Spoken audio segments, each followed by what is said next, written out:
Şimdi bir manifest aldım. İyi mi? Normalde biliyorsunuz. Şimdi geçen haftalarda ben böyle başlayayım ağırdan Özgüncüm. Sen de bir yandan şeye başla. Gizemcim ağır ağır başlıyorum ben de o zaman. Şöyle minik minik hep beraber hem sohbet edelim hem de işe Tamamdır başlayalım. hocam. Süpersin. Şimdi geçen haftalarda biliyorsunuz bir yayın yaptık. Geçen yayında daha doğrusu Berika ve Nick Binler'i inceledik. Daha doğrusu canlı performansını inceledik. Fakat şöyle bir kaos ortaya çıkmış. Asıl benim anlamadığım kaos o. Ya ben Berika'nın canlı performansını izledim akustikhanedeki. Ve incelediğim şey de oydu. Ama altına gelen yorumların hepsi sen işte bunu incelemişsin de bu kız canlı söylüyor mu falan gibi. Ya kız zaten çıkan bir şarkıcı değil ki. Zaten bunlar yapay zeka ile müzik yapan bir grup. Ya grup da değil yani kendisi yapıyor işte geldi burada anlattı. Yani o kadar net ki canlı yapay zeka ile yapıldı. Sonrasında benim hiç hani o videoda hiç bahsetmediğim başka bir şey ortaya çıkmış. Belki videonun kapağından dolayı olabilir. Çünkü o dönemde ben o videoyu girerken bile gecesinde ya şöyle bir tartışma olduğunu hiç bilmiyordum açıkçası. İşte şeye çıkmışlar Saygı'ya. Yani Saygı'da bunu canlı söylememişler. Yapay zeka. Ben böyle bir tartışma olacağını bile düşünmedim. Bana çok komik gelmişti çünkü baştan beri. Çünkü zaten yapay zeka ile yapılmış bir şeydi. Yani şey de oradaydı. Yani Saygı gecesinde yapılan şey de yapay zekaydı. Ben bunu hiç konuşmadığım için sen bunu nasıl konuşmazsın diye falan değil. Ben bunu düşünmedim bile böyle bir şey tartışma yaratacağını Özgün. O kadar garip geliyor ki mesela bu bana baştan beri. Ya çünkü zaten böyle bir iddiaları yok. Ha varsa ayrı mesele onu bilmem. O başka bir hikaye beni ilgilendirmez o zaten. Hani ben burada duyduğumun analizini yaparım. Bir sesin yeteneği neyse onunla ilgili şeyler söylerim. Yani bu kadar geniş yorumlar yaptığım bir şey yok. Biz o yayında yapay zekayı konuştuk. Nereye gidebileceğini konuştuk. Herkesin bakış açısını konuştuk. Bu kadar. Yayına gelen arkadaşlar da bundan bahsettiler. Yani bunun ötesinde bir şey yapmadığımız halde çok başka bir şeye dönüşmesi beni çok şaşırttı. Yani böyle bir iddiaları varsa onları ilgilendirir ama o saygı gecesindeki performanslar tamamen yapay zeka performansı. Tabii ki şunu da bir yerde tutuyorum Özgün. Yeni yapay zeka, Suno'daki yapay zekada kendi sesini işliyorsun artık. Yani o eskiden bastım prompta kendi yapıyor değil. Kendi sesini de katıyorsun. Sana özgün bir profil oluşturuyorsun kendi sesinin içinde olduğu. O olabildiği kadar bunu yakalıyor. Yani belki bunu bu şekilde yaptılar. Ama işte belli oranda tamamen Berika'nın yorumuydu. Ve o yorumu içinde onlar dediler ki ya bu bizim yorumumuz. Ama çıkan ses onun sesi mi? Hayır bence değil. Ama yorum onun yorumu. Böyle bir kaotik bir şeyden geçildi ve bunun ahlakı, etiği tartışıldı falan. Yani bir haftanın nasıl geçtiği çok acayip bir haftaydı ya. Gerçekten saçma sapan bir haftaydı ama yani. Bence büyütülmemesi gereken bir haftaydı. Ama büyüdü. Tamam okey.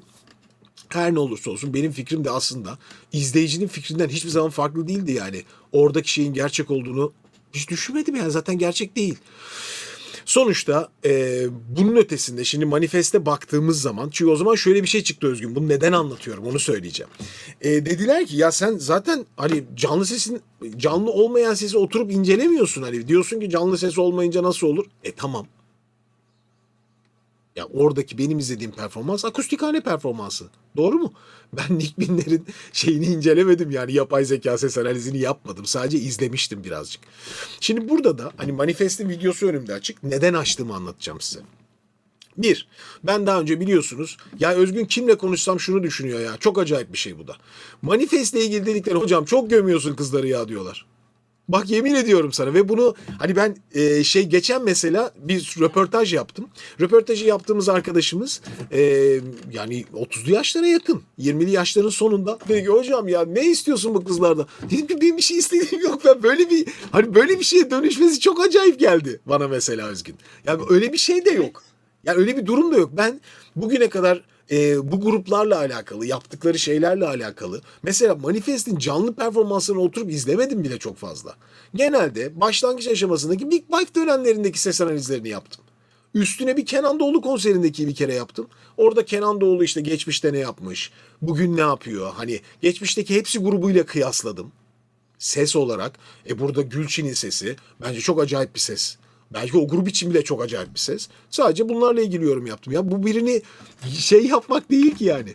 Geçen de işin ilginç tarafı şu ki yeni şarkı çıktı. Ajda Pekkan'la bir feat yapmış Manifest. Bu arada Manifest'in Ajda Pekkan'la bir konserde söylediği şey. Bakın onların hiçbir analizini bile yapmadım ben yani. Gönderilmesine rağmen. Dedim ki yani tamam okey yani. Olabilir de ben sürekli bunu yapmak zorunda değilim diye hiç girmedim. Bu parçayı dinledim. Ve bu parça çok güzel olmuş Özgün. Yani olayın sonuna gelene kadar kendimi anlatmak zorunda olmak da çok komik benim için. Gerçekten öyle ama hani şarkı çok güzel olmuş. Altyapı çok güzel olmuş. Kızların okumaları da güzel olmuş. Ha, içinde ne kadar düzeltme vardır, stüdyo performansı baştan sona. Canlıda nasıl okurlar bunları hiç tartışmıyorum. Ama bu parça güzel olmuş abi. Altyapısı da güzel olmuş. Ya eğlenceli bir klasik ve bana şu girişi mesela şeyi anımsatıyor bak. Şu. Şu var ya meşhur.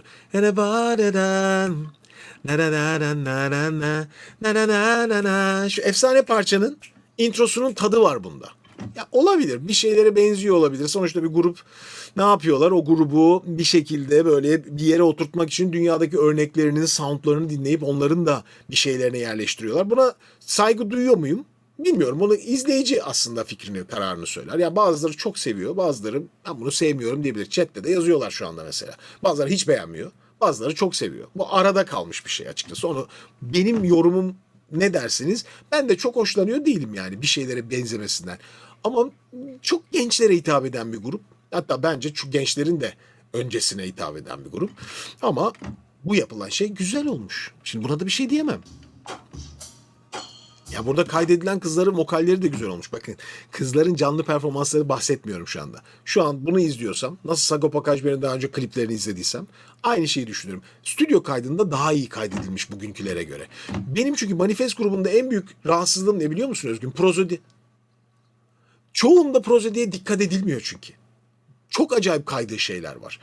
B, V gibi böyle şeyler bazen onları yakalarsam söylerim size. Bu girişte Ajda Pekkan'ın sesi değil mi? Şu ilk başta Manifest. Şurası. Bu mesela. Ya bir sürpriz. Gidelim. Mesela girişler. Bir kere ritim çok hoş olmuş ya. Ya bütün klip boyunca da kızlar çok hoş gözüküyorlar. Kesin bence klibin rengi falan çok güzel yani. Tabii bir sürü harmoniler var, iç içe bir sürü sesler giydirilmiş, çok hoş. Yani bu mesela benim bizim yaptığımız için de en azından stüdyo anlamında başarılı bir iş.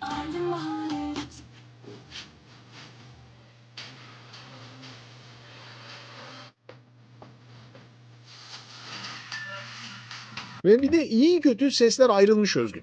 Belki de en şeylerden hani bu kimin sesi bu kimin sesi diye anlamıyordum açıkçası daha önceki yaptığım analizlerde. Manifestle ilgili en büyük sorun oydu. İç içe getirilmiş, çok fazla vokal giydirilmişti. Bu sefer daha solist bırakılmış çoğu. Hala nazal okumalar, şeyler bunlar var. Daha böyle nasıl diyeyim daha konservatif okumalar. Hacimli okumalar bizim çok sevdiğimiz yıllardır övdüğümüz o hacimli okumalar yine daha küçük okumalar var.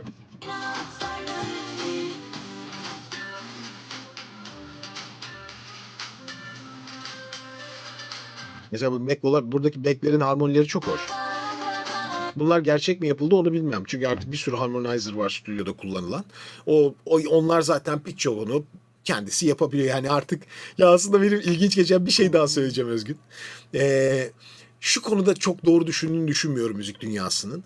Ya yıllardır zaten bizim elimizde teknolojiyle ilgili binlerce şey vardı ya. Binlerce şey vardı yani. Stüdyoda düzeltmeler, harmoniz ya onun içine ayrı deck çıkarılırdı. Ya sen bir ses verirsin 4 ses falan verirdi o. Ya bunları hep kullandık biz yani. Bunlar zaten analog şeyler değillerdi ki yani. Biz hep zaten yapay zeka benzeri teknolojiyi sürekli prodüksiyonda kullandık. Hani bugün yapılan şeyle arasında ne fark var? Tartışılır. Bence en büyük sorunlardan biri, kimse beni yanlış anlamasın, bunun herkesin eline geçmesi. Birilerinin yani sadece belli kişilerin elinde olduğu zaman bu bir güç temsil ediyordu. Ama bu herkes kullanılınca Özgün ne oluyor bu sefer? Nasıl olur bu diye isyan ediyorlar. Biz ne yapacağız şimdi diyorlar. Dünya değişiyor. Dünya değişiyor yapacak bir şey yok. İyi müzik yapan herkes ayakta kalıyor abi. Çok kızacaklar bana gene. Bayağı kızsınlar ama bunlar benim yıllardır söylediğim şeyler. İlk defa bugün söylemiyorum. İyi yapılan tür ayırmaksızın her şarkı ve her müzik dinlenir abi. Bu kadar. Şu vardır ya genel. Ya şu Türk insanı bu müzikten anlamıyor. Şu insan bundan anlamıyor. Bu tür insan bundan anlamıyor falan da öyle bir şey yok abi. Öyle bir şey yok. Öyle olsa mesela Şebnem Ferah'ın o çok sert parçaları otobüslerde çalmaz abi. Ve gelen insanlar lütfen kapatır mısın şunu der. Diyorlar mı? Mesele bu. Güzel bir şey yapıyorsan dinleniyorsun abi. Ne tür yaparsan yap. Güzel yapacaksın. Burada teknolojiyi ister kullan, ister kullanma. Ne yaparsan yap. Yani önce becerin olacak ya. Bence eşitlik güzel bir şey Özgün ve ben üretime çok daha katkıda bulunacağını inanıyorum. Daha güzel şarkılara meyledeceğine inanıyorum. Bayağı uykuda olan bir müzik dünyasından bahsediyoruz bence. Ya son 10 senede hani çıkan hitlere bir baktığın zaman çok fazla olduğunu düşünmüyorum ben. Geçmiş 90'lara göre. Buyur Özgüncüm, bu donuyor zaten, söyle. Yani sinematik olarak bakarsak da Mali Ergen inanılmaz bir klip çekmiş. Evet, o Hakikaten şimdi onu da övmek lazım. ama ben burayı biliyorum ya, bu Eminönü'ndeki yer değil mi? Han ve tarihi hanın içi bu. Ya görüntüler, ışık, gradyanlar hepsi. Evet. Parçanın tabii en güzel yerlerinden biri veya en bence ilginç yerlerinden biri bu kısım. Ajda Pekkan'ın girdiği kısım. Ona da küçük bir şeyler söyleyeyim. Ya parça burada çok duruyor ya. Ya şu akış var ya, ritim çok güzel. Abi kızmayacağım ama şey var ya Özgün, eskiden şöyle bir şey olurdu. Mesela atıyorum isim ver. Mesela basit bir örnek veriyorum. Şey çıkmıştı, hatırlıyor musun Özgün? Masaka'nın mesela yaptığı katliam projeleri, hatırlıyor musun, rap? Bir sürü rapçi vardı. Seyirci şöyle bir şey yapıyordu. Çok ilginç. Mesela orada mesela 10-13 tane rapçi oluyordu içinde. İşte Anıl Piyancılar falan, böyle hep böyle baba bir kadro. Sevmediği biri varsa, izleyici tamamen bu arada, atıyorum onları çıkarıyordu. Diyordu ki şunsuz, bunsuz, şunsuz versiyon. Ve internete atıyordu bunu. Hatırlıyor musunuz onları? Ya biz onlara çok gülüyorduk aramızda. Ya bu mesela parçanın bu kısmı. Bakın. Buraya kadar parça öyle bir akıyor ki 2.27'ye kadar. Tempo çok güzel, o Beyoncé'nin o tadı hissediyorsun. Burada parça tamamen değişiyor. Ya böyle bir ritmi bir anda zından diye giden ritim çok yavaşlıyor. Biraz tabii Ajda Hanım'ın sound'una doğru yaklaşmaya çalışıyorlar. Yani şeyi eleştirmek istemiyorum. Hani böyle aranjör böyle yapmış, şöyle yapsa, öyle bir fikrim de yok. Yani daha iyi bir fikir vermiyorum. Sadece bir dinleyici gözüyle bakıyorum. Yani mesela biz de dinliyoruz yani. O şeyde sanki düşüyor parça.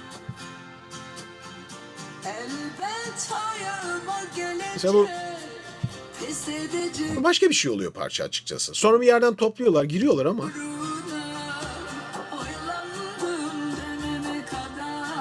Ama son bağlantı çok güzel bu arada.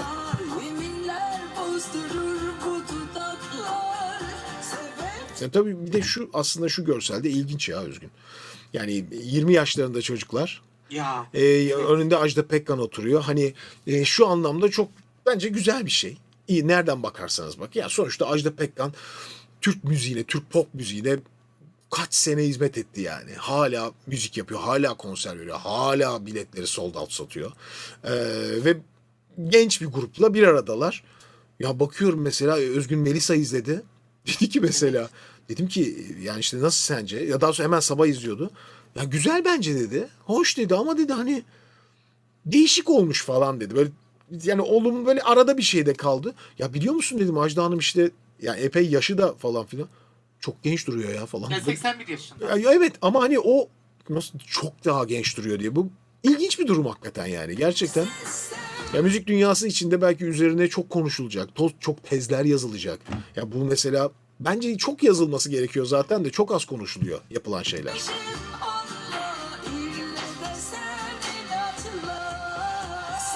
Bağlantı çok güzel buradan. Çok güzel bir bağlantıyla kuruldu. Geliyor. Ama buradaki bu Hicaz döngü ondan önceki o farklı melodik yapıyla ne kadar örtüşüyor o da tartışılır. Ya ben bu geçişi her ne kadar projeyi beğensem de sevemedim abi. Bir düşüklük var. Ajda Hanım'ın burada vokali de böyle birazcık böyle yorgun kalmış. Biraz yorgun gibi gözüküyor. Bayağı soloya düşmüş. Belki sound'un içinde vokallerle giydirilse daha mı iyi olurdu, emin değilim. Ama bu proje, yani şu şarkı bence birçok Manifest şarkısına göre çok daha iyi. Ne? Mesela bakın prozodilere. Tam olarak sözler oturuyor. Yeterince affedişimden kaybettim. Ya konuşma dilinde. Fazla bile sabrettim.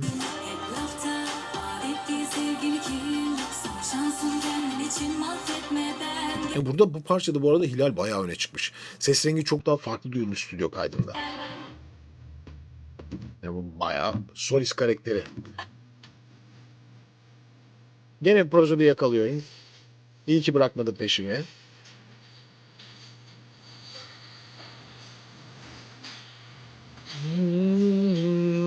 Tam buraları mesela. Tam. Yani prozodi cuk oturmuş. Bundan önceki birkaç parçada ciddi sorunlar vardı. Bu kadar. Peki. Fikrim bu. Okey miyiz? 흔들림 없이 미래를 향해 We see the vision you made Now we're never afraid 꿈을 펼쳐 right now 길을 밝혀준 엠브레 호자 세상이 우리를 불러 멈출 수 없는 이 떨림 Oh 엠브레 호자 We'll fly forever